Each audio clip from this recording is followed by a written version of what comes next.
साहित्य रसिकों को मेरा नमस्कार। किशोर संग कहानियां में आप सभी का स्वागत है।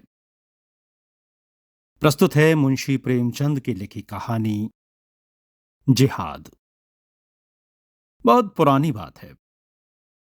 हिंदुओं का एक काफिला अपने धर्म की रक्षा के लिए पश्चिमोत्तर के पर्वत प्रदेश से भागा चला आ रहा था। मुद्दतों से उस प्रांत में हिंदू और मुसलमान साथ साथ रहते चले आए थे। धार्मिक द्वेष का नाम न था। पठानों के जिरगे हमेशा लड़ते रहते थे।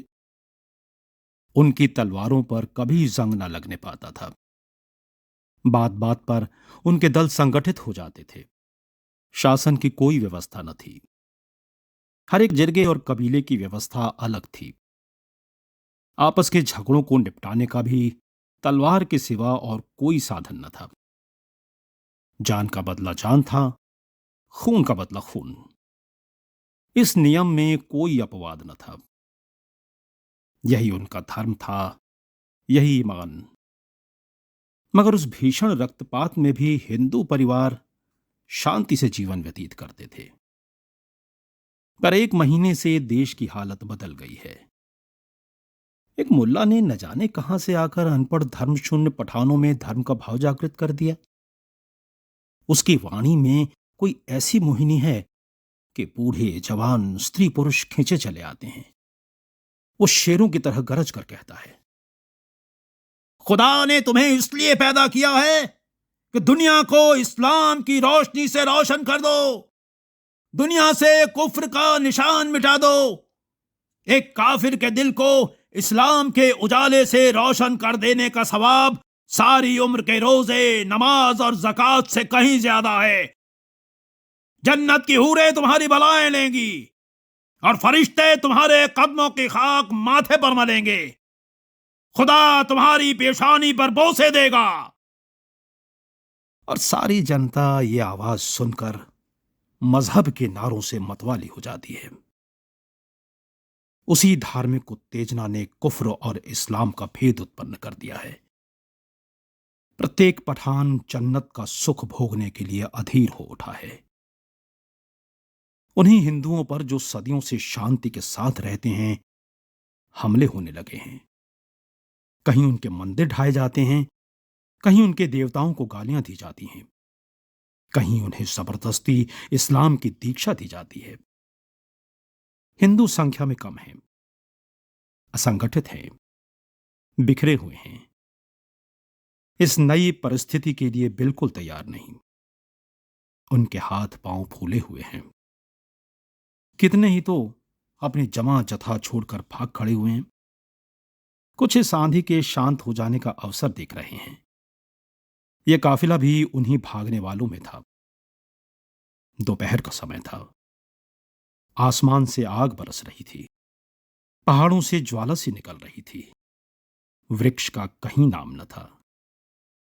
ये लोग राजपथ से हटे हुए पेचीदा औघट रास्तों से चले आ रहे थे। पग पग पर पकड़ लिए जाने का खटका लगा हुआ था। यहां तक कि भूख, प्यास और ताप से विकल होकर अंत को लोग एक उभरी हुई शिला की छांव में विश्राम करने लगे। सहसा कुछ दूर पर एक कुआं नजर आया। वहीं डेरे डाल लिए। भय लगा हुआ था कि जिहादियों का कोई दल पीछे से ना आ रहा हो। दो युवकों ने बंदूक भरकर कंधे पर रखी और चारों तरफ गश्त करने लगे। बूढ़े कंबल बिछाकर कमर सीधी करने लगे। स्त्रियां बालकों को गोद से उतारकर माथे का पसीना पोंछने और बिखरे हुए केशों को संभालने लगी। सभी के चेहरे मुरझाए हुए थे। सभी चिंता और भय से त्रस्त हो रहे थे। यहां तक कि बच्चे भी जोर से न रोते थे। दोनों युवकों में एक लंबा गठीला रूपवान है। उसकी आंखों से अभिमान की रेखाएं सी निकल रही हैं।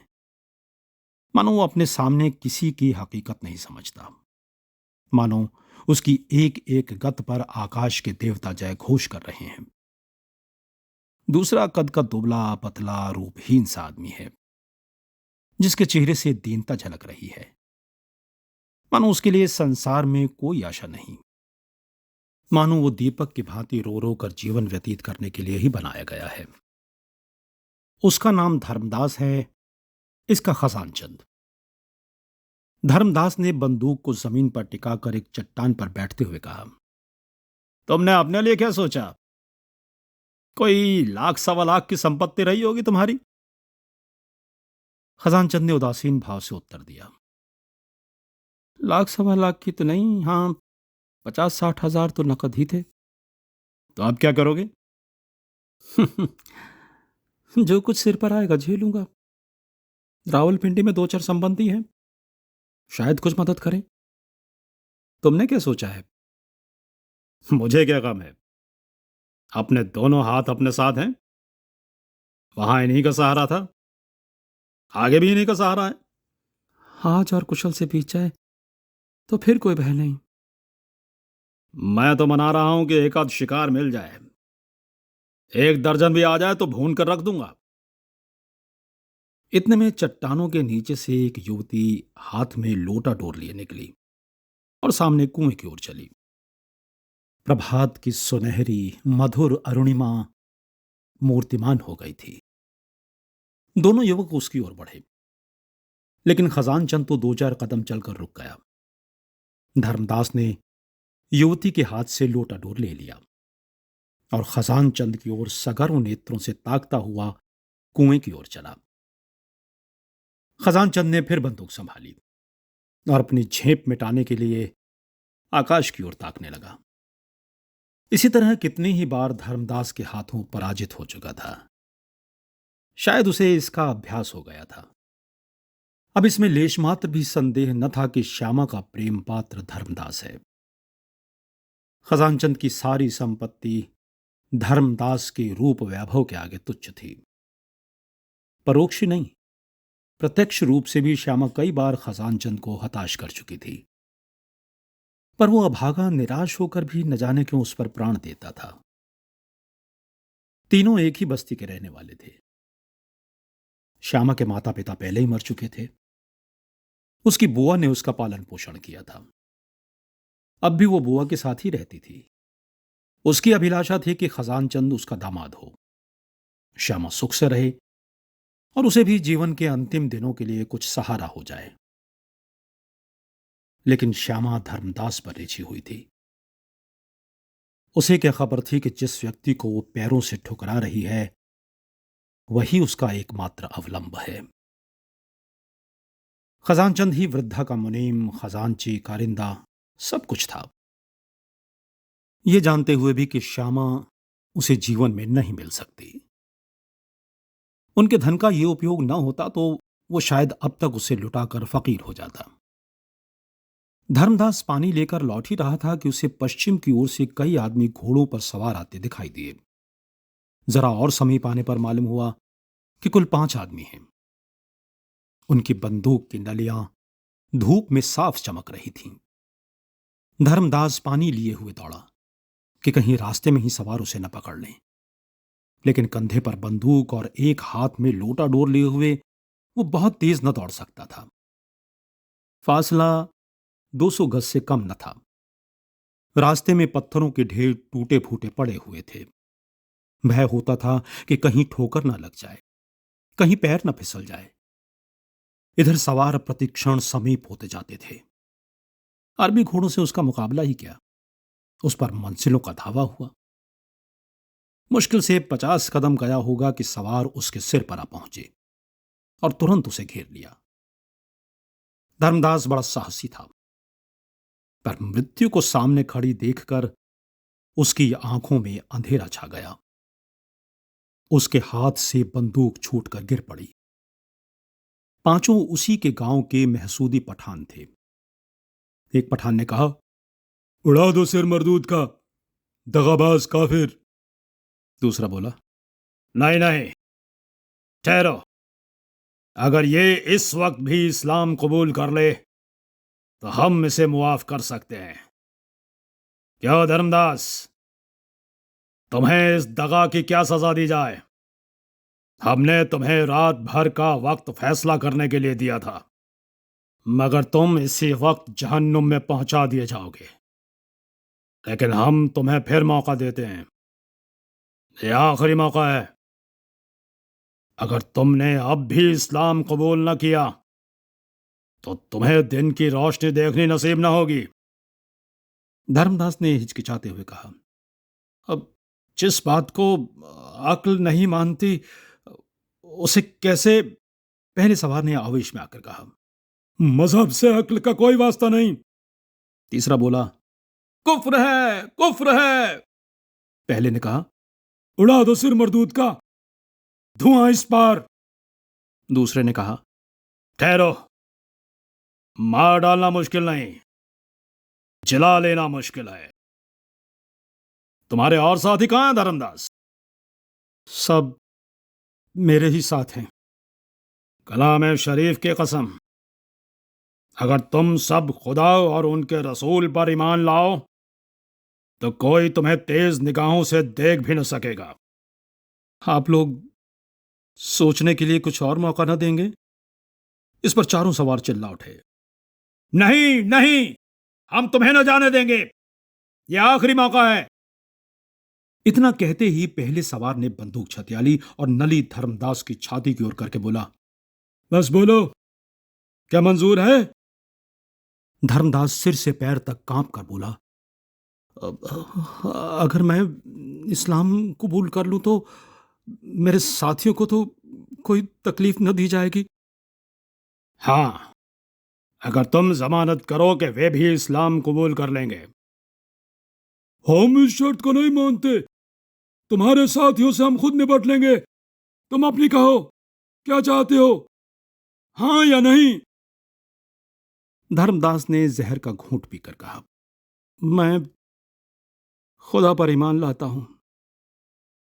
पांचों ने एक स्वर से कहा, अलहमद वलिल्लाह, और बारी बारी से धर्मदास को गले लगाया। श्यामा हृदय को दोनों हाथों से थामे ये दृश्य देख रही थी। वो मन में पछता रही थी कि मैंने क्यों इन्हें पानी लाने भेजा। अगर मालूम होता कि विधि यूं धोखा देगी तो मैं प्यासों मर जाती, पर इन्हें न जाने देती। श्यामा से कुछ दूर खजानचंद भी खड़ा था। श्यामा ने उसकी ओर क्षुब्ध नेत्रों से देखकर कहा, अब इनकी जान बचती नहीं मालूम होती। बंदूक भी हाथ से छूट पड़ी है, न जाने क्या बातें हो रही हैं। अरे गजब, दुष्ट ने उनकी ओर बंदूक तानी है। जरा और समीप आ जाएं तो मैं बंदूक चलाऊं, इतनी दूर की मार इसमें नहीं है। अरे देखो, वे सब धर्मदास को गले लगा रहे हैं। ये क्या माजरा है? कुछ समझ में नहीं आता। कहीं इसने कलमा तो नहीं पढ़ लिया?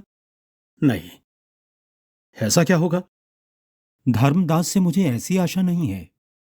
मैं समझ गई, ठीक यही बात है। बंदूक चलाओ। धर्मदास बीच में है, कहीं उन्हें न लग जाए। कोई हर्ज नहीं, मैं चाहती हूं पहला निशाना धर्मदास पर ही पड़े। कायर, निर्लज्ज, प्राणों के लिए धर्म त्याग किया। ऐसी बेहयाई की जिंदगी से मर जाना कहीं अच्छा है।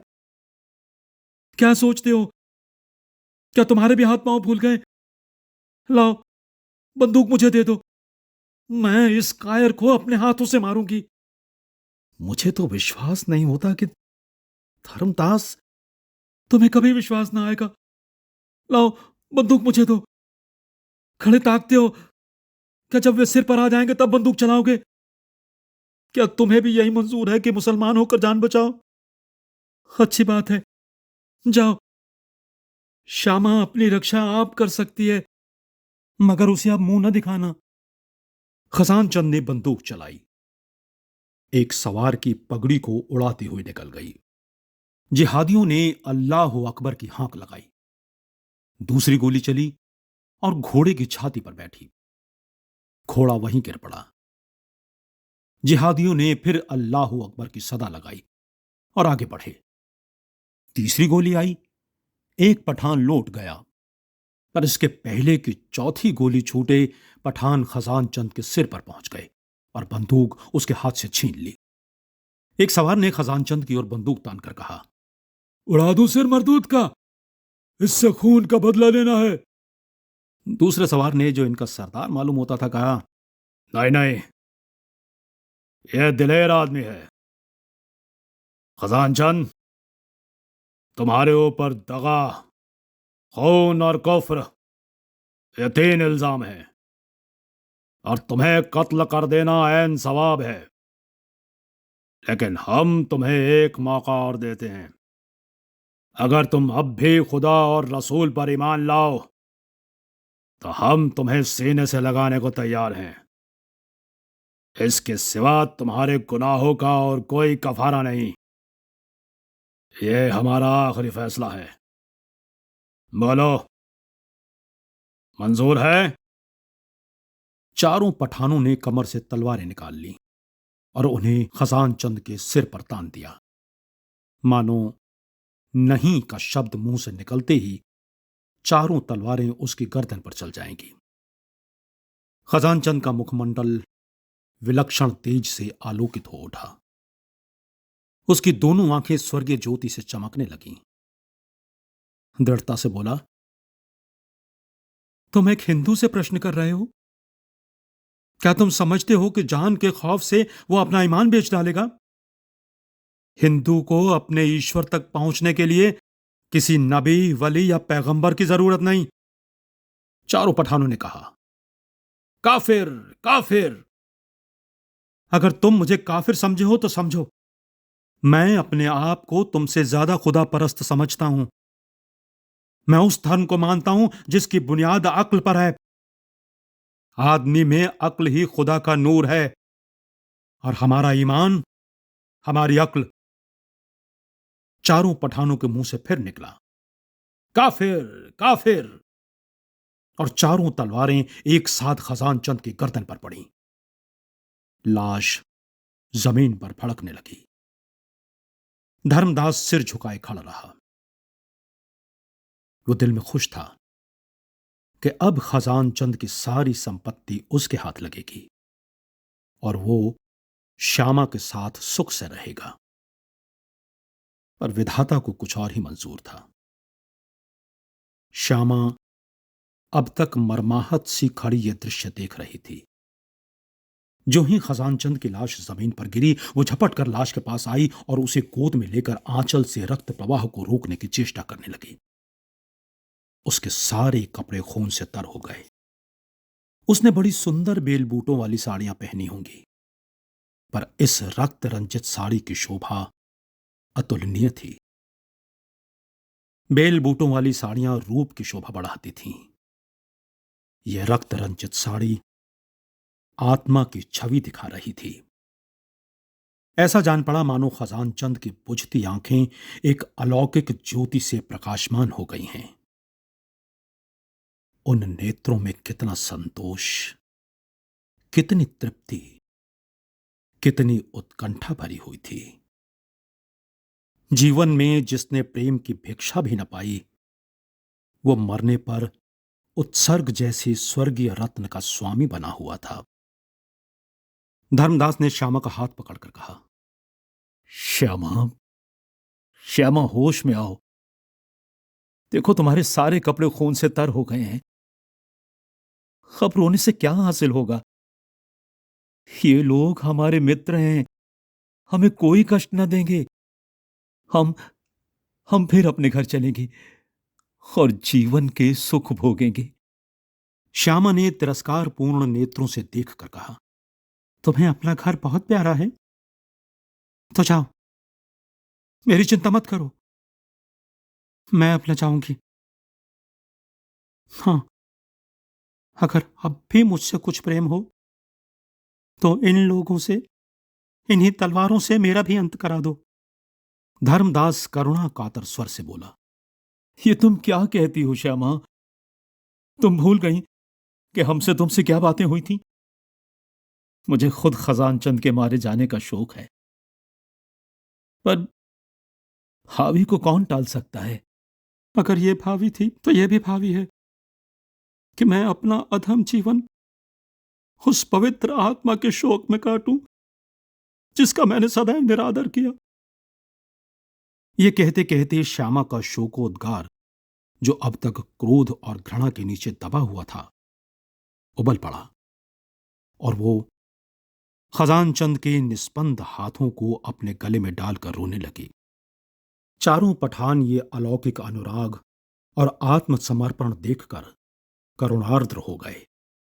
सरदार ने धर्मदास से कहा, तुम इस पाकीज़ा खातून से कहो हमारे साथ चले। हमारी जाति से इसे कोई तकलीफ न होगी। हम इसके दिल से इज्जत करेंगे। धर्मदास के हृदय में ईर्ष्या की आग धधक रही थी। वो रमणी जिसे वो अपनी समझे बैठा था, इस वक्त उसका मुंह भी नहीं देखना चाहती थी। बोला, श्यामा, तुम चाहो तो लाश पर आंसुओं की नदी बहा दो, पर यह जिंदा ना होगी। यहां से चलने की तैयारी करो। मैं साथ के और लोगों को भी जाकर समझाता हूं। खान लोग हमारी रक्षा का जिम्मा ले रहे हैं। हमारी जायदाद, जमीन, दौलत सब हमको मिल जाएगी। खजान चंद की दौलत के भी हम ही मालिक होंगे। अब देर न करो। रोने धोने से कुछ हासिल नहीं। श्यामा ने धर्मदास को आग्नेय नेत्रों से देखकर कहा, और इस वापसी की कीमत क्या देनी होगी? वही जो तुमने दी है।